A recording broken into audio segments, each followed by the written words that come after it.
लोकतंत्र का सच की पड़ताल करने के लिए हमारी टीम पहुंची रामपुर के मिलक शाहबाद विधानसभा में। यहां के विधायक हैं बीजेपी की राजबाला। इस विधानसभा में खेती ही मुख्य व्यवसाय है, लेकिन किसानों की हालत यहां ये है कि उन्हें ना तो सिंचाई के लिए पानी मिलता है और न ही उनके अनाज की सही कीमत। किसानों ने कहा, सरकारी मंडी में दलालों का बोलबाला है।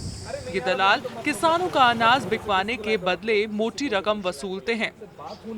ये आरोप हम नहीं लगा रहे, ये आरोप खुद यहाँ के किसान लगा रहे हैं। यहाँ के जो नेता हैं वो अपने आप को खुद मोदी और योगी समझ रहे हैं। उनके गुर्गे हैं, किसानों की गर्दन को काट रहे हैं।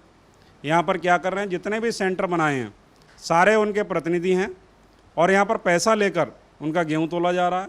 145 रुपये प्रति क्विंटल तक किसान से लिया गया है।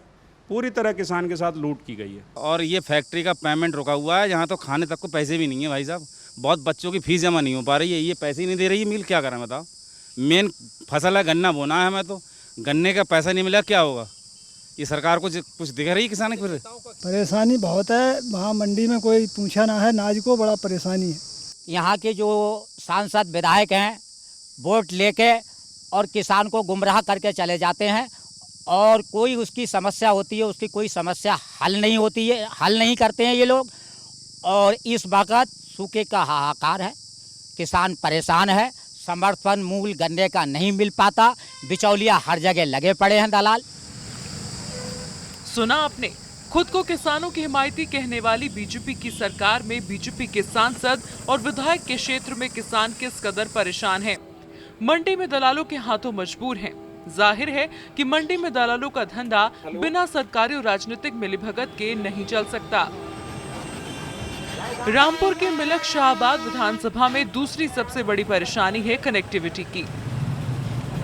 ये रेलवे फाटक देख रहे हैं आप। इस फाटक के बंद होने से इस इलाके में अक्सर जाम की स्थिति रहती है और लोग जान जोखिम में डालकर रेलवे क्रॉसिंग पार करते हैं। मिलक शाहबाद के लोग पिछले कई साल से अपने सांसद और विधायक से यहां पर एक ओवरब्रिज बनाने की मांग कर रहे हैं, लेकिन उनकी मांग पर कोई ध्यान नहीं देता।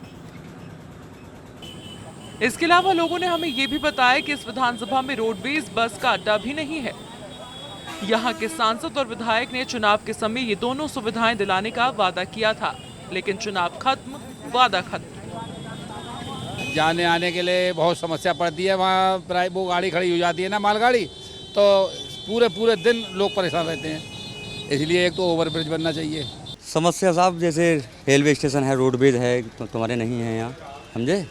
और ये ट्रेन जो है कम से कम 25-25 घंटे खड़ी रहती है, लोगों को आने जाने में बड़ी दिक्कत होती है। सबसे बड़ी प्रॉब्लम जो है वो एक रोडवेज़ नहीं है, और दूसरी चीज़, अगर रोडवेज़ नहीं है, रोडवेज़ पहले अंदर आ भी जाया करती थी, तो अब बाईपास से निकल रही है। अब जब रोडवेज़ नहीं है, यहाँ पे ट्रांसपोर्ट बेटर नहीं लगेगा, तो क्या सवारी आएगी जाएगी, क्या लोग स्ट्रगल करेंगे, कुछ नहीं है। यहाँ बहुत समस्याएं हैं। जब कभी आओ तो रोडवेज टाइम से नहीं आती है, ना ही यहाँ स्टेशन का अड्डा है। यहाँ बड़ी दिक्कतें आती हैं। शाम को अगर जाने का टाइम हो तब भी नहीं पहुँचा जाता है। नेता आते हैं और चले जाते हैं। कभी बहुत बातें करे हैं, यहाँ तो अभी एक बार सांसद भी नहीं आए हैं, कहा है बहुत बार, पर अभी तक आए नहीं है। रामपुर के मिलक शाहबाद विधानसभा का रियलिटी चेक करने के बाद हमने यही पाया कि नेताओं के चुनावी वादे और जमीनी हकीकत के बीच जमीन आसमान का फर्क है।